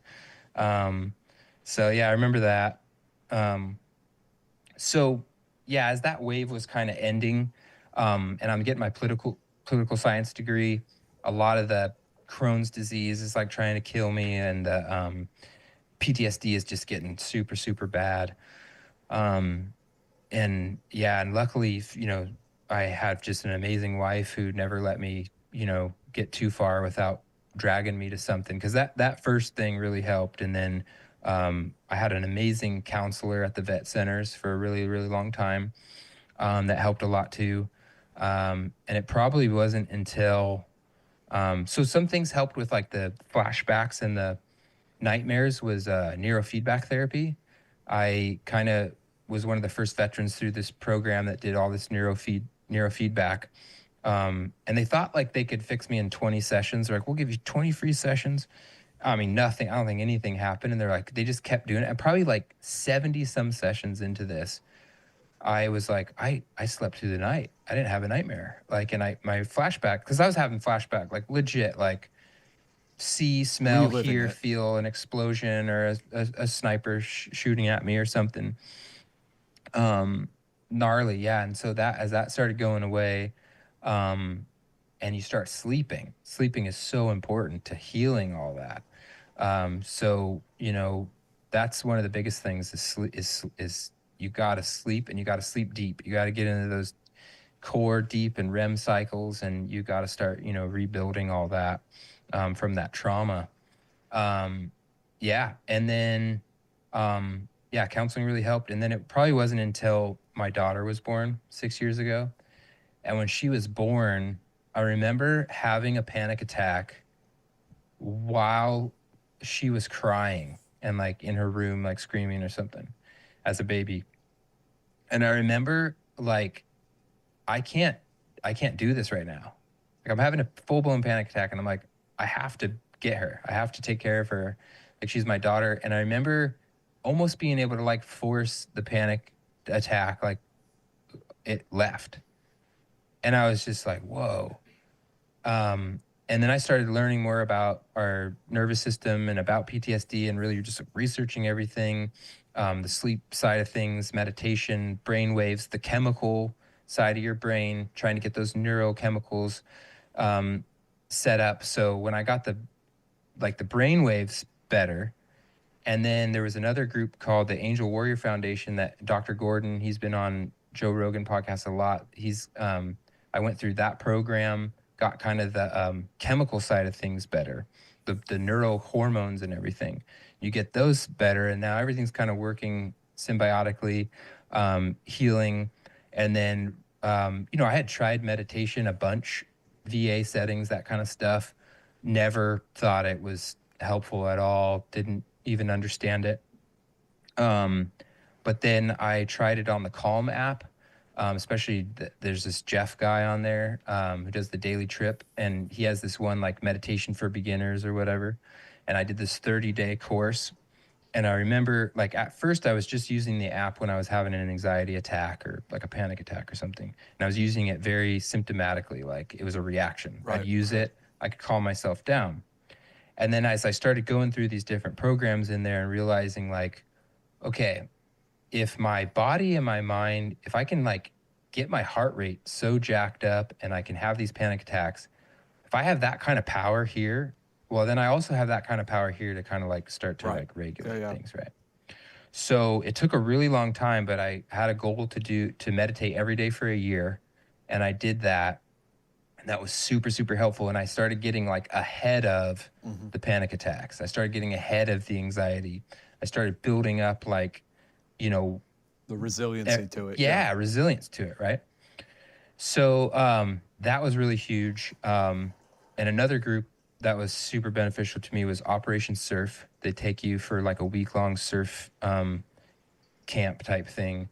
Incredible. Everybody should go through that if they can. That was incredible too. And that really pieced together the meditation side too, because when you're on a wave, especially a big one, if you're doing anything where you have to be in the present moment, you can't be thinking about the future. You can't be worried about the past, right?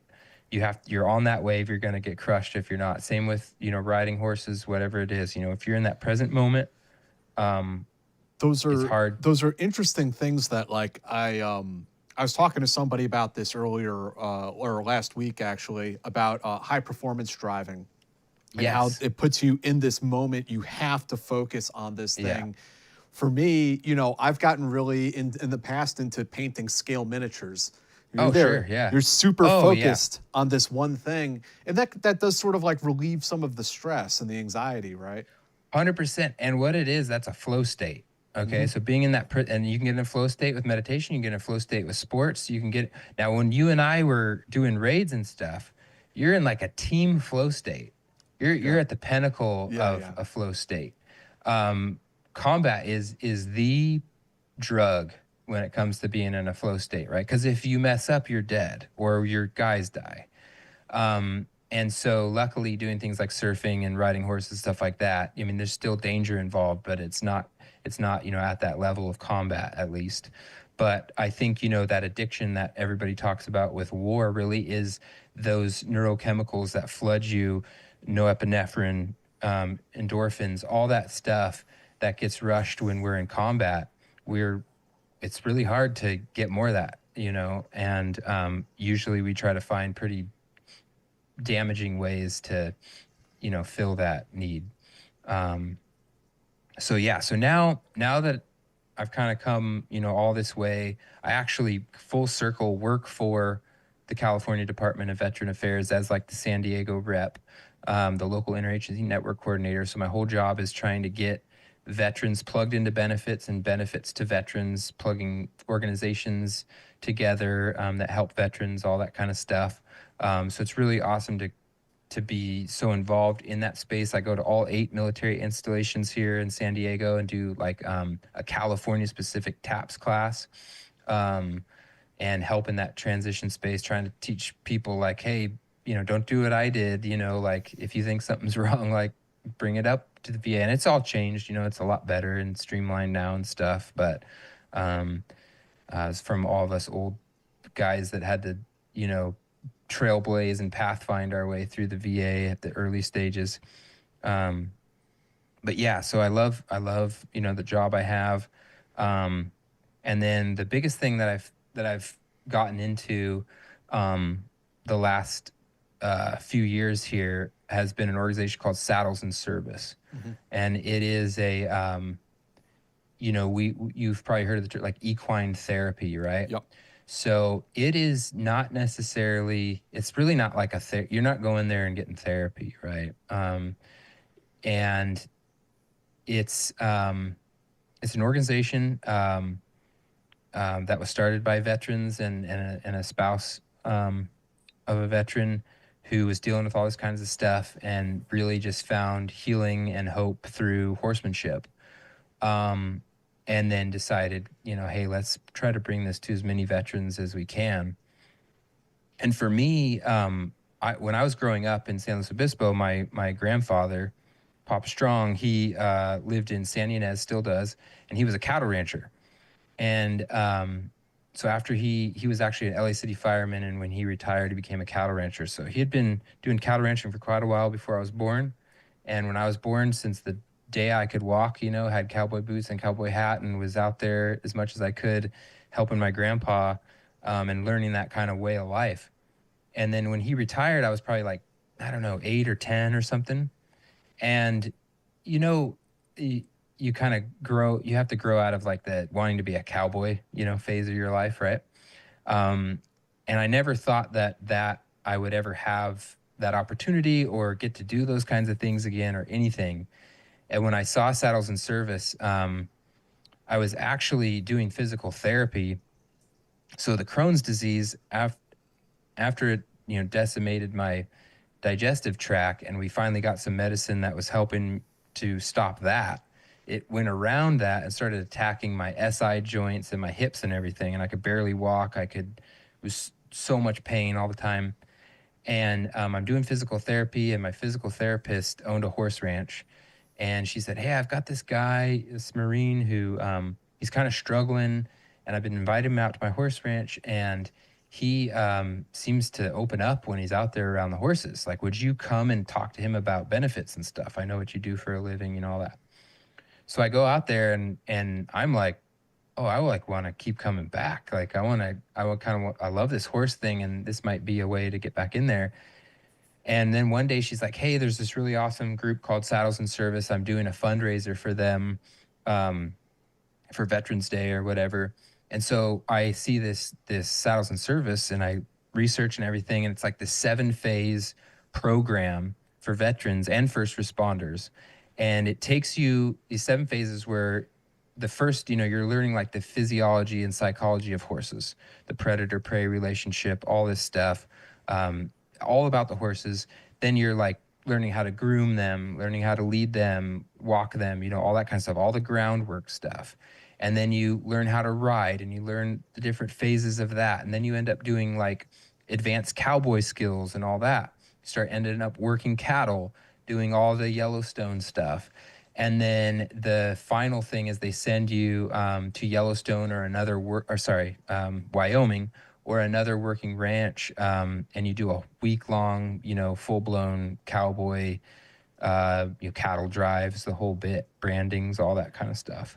And so when I saw that, I was like, oh my gosh, like that's my little kid cowboy dream, like come true again. Like I got to do this, but I'm also like can't walk.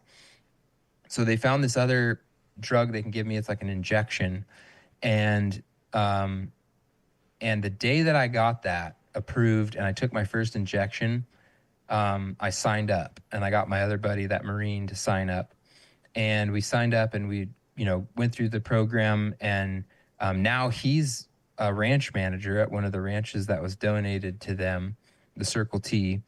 And then, and now I work a lot of the baby colts that they have. They got 8 or 7 colts that were, well, I didn't think of that. I lost 7 guys in Iraq, and we got donated 7 colts that were going to slaughter, and they were rescued, and we took them, and we've been training them up, doing a whole colt starting program.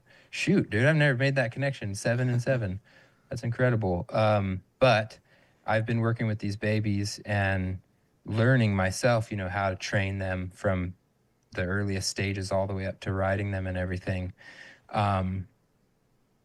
But yeah, it's been an incredible life-changing, opportunity for me. It's felt like coming home, like back to when my grandpa and I'd go out to the ranch. And now, yeah, it's kind of like all I think about is getting out to the ranch and working horses and cattle and stuff like that. So I want to ask you about the next chapter, but real quick, I'm going to pitch to the audience. If you haven't already, please sign up for our Patreon. $5 a month gets you access to all of these Team House episodes, as well as Eyes On, ad-free.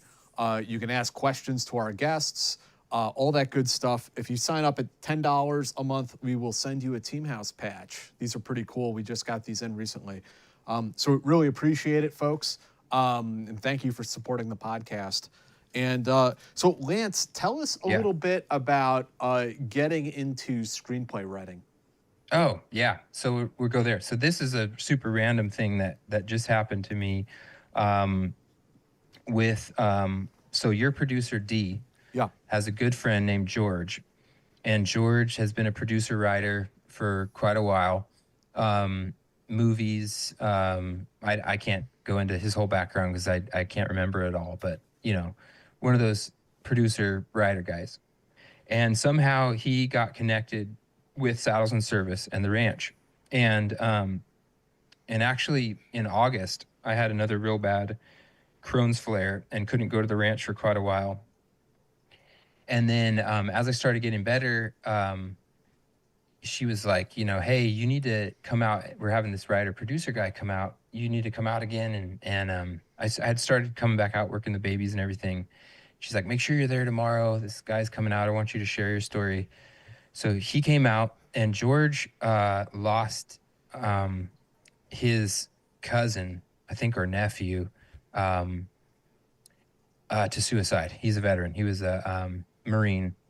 And it's been really, pressed on his heart to do something in that space, right? And the whole goal of Saddles and Service is to help in that reduction of veteran and first responder suicide. And so I share my story, and then I have over the years been kind of doing some writing here and there of just, random kind of veteran related, kind of like a novel, but, just super piecemeal stuff. And then my story and that you've heard and all that. And so sharing that with him, and he was like, hey, the goal here is to make a short film, like a fictional short film that encompasses a lot of the stories. Because they've helped over 1,000 veterans at this ranch. And so taking a lot of these stories, putting it into one character, right? So it's kind of manageable, and making a fiction, movie story about a veteran who is, helped by horsemanship, natural horsemanship, and all that. So it just kind of organically happened where I would kind of send him some stuff, and he would give me feedback, and finally was like, dude, you're gonna join the writing team. You're gonna be a part of this. You're gonna help make this kind of as believable and as honest and authentic as possible, because this happens all the time, right? Where people want to honor the veteran community and military and service and stuff, but it just comes off super cheesy, hallmarky, especially when it has to do with horses and stuff. So the whole goal is to try and do something that does justice to all of our stories, and what we do there at the ranch. And I'm just there to help out as much as possible. And you can learn more about it at dothethingmovies.com. It's going to be called At Liberty. So, /@liberty. You can find it. Maybe D can put that link. Yeah. It'll be down in the description. Cool. So people can learn more about that. Saddlesandservice.org. They can, go there as well. Yeah, just amazing stuff. So, really excited about it. So, quick little thing. When I was 5 years old, I was a real cowboy, right? Helping my grandpa out at the ranch and everything. Somehow, the Bank of America was doing this huge marketing thing where they're doing billboards all over the country with real cowboys and real, workers and stuff, like kids. And so I was chosen because I was a real cowboy kid, and I was all over the country on billboards, right? Cowboy hat, my 15 minutes of fame. I made $100 an hour doing this photo shoot back in, early 90s, which is still the most money I think I've ever made per hour, especially if you count inflation. Think in the military, I made 23 cents an hour in Iraq, So when that was done, this producer or whatever wanted me to play this cowboy kid in a movie. I was going to be shot on the set of Dr. Quinn, Medicine Woman, and I really thought I was going to be the next, kid cowboy actor. Well, it ended up falling through. But since I was 5 years old, all I've ever wanted to do is be in a cowboy movie. And so now he's like, okay, you're gonna get your shot. We're gonna make this movie, and you're gonna help write it, but you're also gonna be in it. So I'm really looking forward to finally getting to do that as well. Dee, do we have any questions for Lance? Sorry, we'll pull it up here. No worries.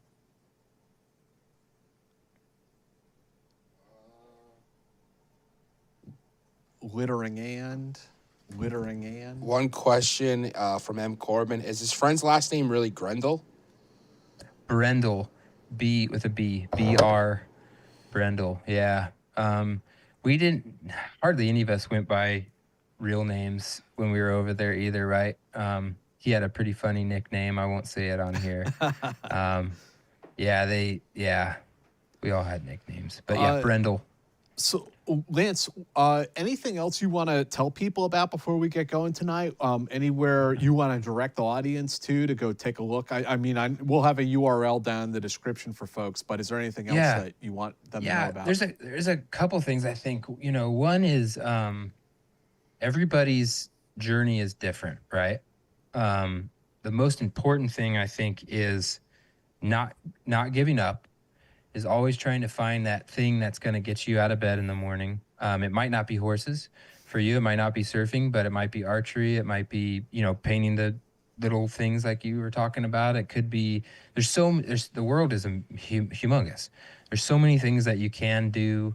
I hate it when veterans think, even, sharing my war stories and stuff, it doesn't it doesn't make me, I'm not super jazzed on that. I'm more jazzed on this part. Don't let those stories be the best thing you ever did in your life. Yeah. Let that be one chapter. You've written a book and I read it, and it's there's chapters of your life. There's things that you're doing, you're not stopping, right? It could be one of the best things you did in your life, but it shouldn't be the and only best thing you did in your life. For me as I'm not really trying to be anybody, and I don't have social media really or anything like that.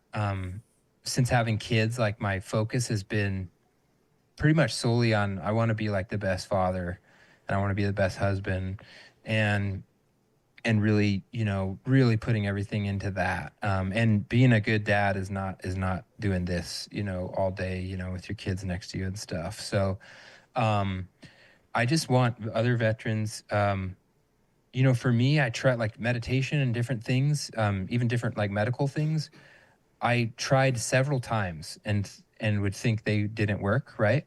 And I always encourage people try it at least 3 different times, even waiting a while and trying it again. Try that thing 3 different times with 3 different providers or 3 different groups or whatever, and before you write that off or whatever, and some veterans, it might be a service animal is really, all they need. It might be, might not even be a veteran group. It might be a completely separate thing, getting involved in journalism, something super, different. But anybody that's, struggling, I think it's easy to look at the news and your phone and social media and just get so bogged down with all the negativity and all the, bull crap, and think it's so important. If the political theater, that happens constantly in this country, it's if you were to, literally, I turn the news app off on my phone, no social media, and it's